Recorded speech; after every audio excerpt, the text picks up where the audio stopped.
Orlando, no te vayas, quédate con nosotros porque vamos a platicar para analizar justamente los alcances de este daño con Mariana Pelayo. Ella es ecóloga y ecóloga política e investigadora. ¿Cómo estás, Mariana? Muy buenos días. ¿Qué lectura te da esta situación que se estaba enfrentando allá en Ohio? Y saber qué tanto sabemos de este químico, el cloruro de vinilo, qué tan grave, qué tan peligroso podría ser para nosotros como humanos, para el tema de los mantos freáticos, para el tema del ecosistema en general. Buen día.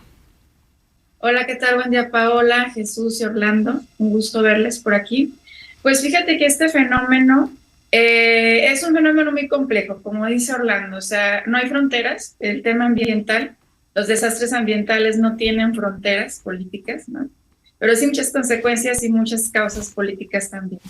El tema del cloruro de vinilo es un agente altamente contaminante, o sea, se ha comprobado que tiene efectos cancerígenos, ¿no? En el hígado, en el pulmón, en la sangre. Hablamos ahorita de la contaminación en ciertos elementos como el aire, ¿no? El agua, el suelo, pero recordemos que esto trasciende esta contaminación de estos elementos, ¿no? O sea, trasciende a la salud humana.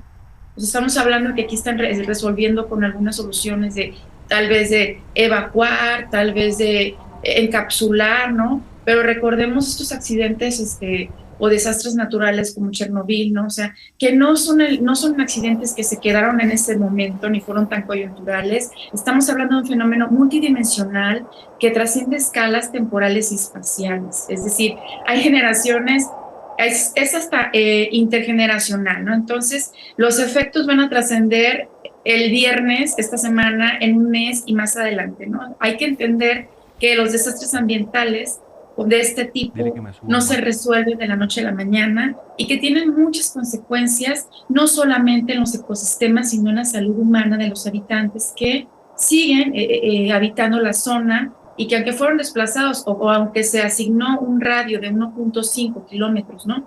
Las poblaciones para evacuar, evidentemente, dijera Orlando, hay una conectividad, se transportan los contaminantes y no puede estar libre de ese tipo de tóxicos en las interacciones humanas con este espacio natural, ¿no? Claro. Marina, ahora lo que sabemos hasta el momento es que esta empresa operadora del tren, Norfolk Southern Railways, pues brindó 1.2 millones de dólares en gastos de hospedaje, de alimento, de viajes a las personas que fueron evacuadas, como ya lo estás comentando de manera muy atinada, pero pareciera que este tipo de desastres ambientales se queda en eso, en multas, en llamadas de atención, en 1.2 millones de dólares, pero ¿qué más? Pues es que este es un desastre, es un crimen ambiental, Paola, o sea, es un ecocidio. Y esto ya nos remite a hablar que están también en juego derechos humanos, ¿no? El derecho a un ambiente sano, el derecho a la salud, el derecho al agua, o sea, no se queda en pagos, como últimamente se ha contabilizado el ambiente, no todo en pagos y en pagos, o sea, no. O sea, si esto trasciende, no trasciende ni siquiera nada más las generaciones presentes, también las generaciones futuras. Hay una justicia intergeneracional que se necesita entender porque evidentemente este espacio quedó altamente contaminado. Es un crimen ambiental, un ecocidio que necesita ser tratado también desde los derechos humanos, ¿no? Entonces, los pagos no son suficientes y las acciones inmediatas de evacuar y de prometer que a lo mejor en un tiempo van a volver a sus lugares no son suficientes. Recordemos que esto tiene la disposición final de los tóxicos tiene un largo aliento en las zonas del accidente. Sobre esto, Mariana, que mencionas, ¿una restauración ambiental sería viable, sería tardada? ¿Lo ves complicado? Yo la restauración ambiental la veo sumamente complicada por el tema del registro que quedó en términos de toxicidad en esta zona, ¿no? No es así de fácil, no estamos hablando de una restauración por la misma dinámica de deterioro natural, no estamos hablando de sustancias altamente tóxicas, no nada más el cloruro de vinilo, estamos hablando de que también el incendio de este componente trasciende otro tipo de elemento que es más contaminante todavía, el cual se utilizó incluso hasta la Primera Guerra, ¿no? Entonces, una reacción impacta en otra y es un círculo vicioso del cual yo de verdad que yo pensaría que no tendría que habitar gente ahí próximamente, ¿no? No debe de haber gente en esta zona. La habitabilidad del espacio, sinceramente, les digo, y como dice Orlando, me gustó mucho, trasciende fronteras, trasciende escalas temporales y espaciales. Esto es de largo aliento y ese es un tema que nos está relacionando ambiente, salud humana y política también, ¿no? Mariana, muy buenos días. En términos de año, ¿cuánto pudiera permanecer estas sustancias en el medio, ahí en la zona donde ocurrió la explosión?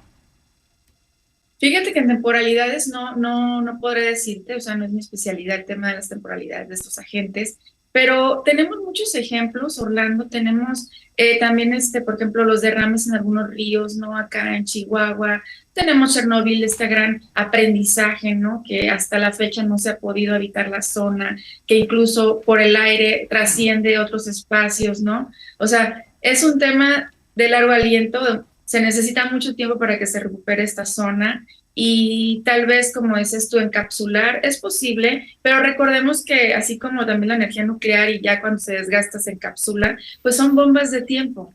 Después, ¿qué vamos a hacer con estas bombas de tiempo que vamos a encapsular o concentrar en un espacio, ¿no? Claro. Porque pues nadie se imaginaba este accidente, ¿no? De tren. O sea, nadie se lo imaginaba. No. Yo creo que el comercio había estado como muy vigente, ¿no? O sea, todo el mundo confiaba, pero 5 vagones fueron suficientes para tener esta alarma ambiental, este ecocidio, y sobre todo, pues no, 5 vagones, o sea, de estos contaminantes suficientes para evacuar la zona y para advertir que es una zona inhabitable, ¿no? Claro. Importante lo que dices, Mariana, sobre todo hablar del manejo de este tipo de residuos, de este tipo de agentes tóxicos. Bueno, no sabemos si fueron de las mejores maneras, con los más altos estándares de calidad. Mariana, qué gusto que nos acompañaras. Muchas gracias por estos minutos. Gracias a ustedes, un placer verles. Buen día. Buen día, Mariana, gracias.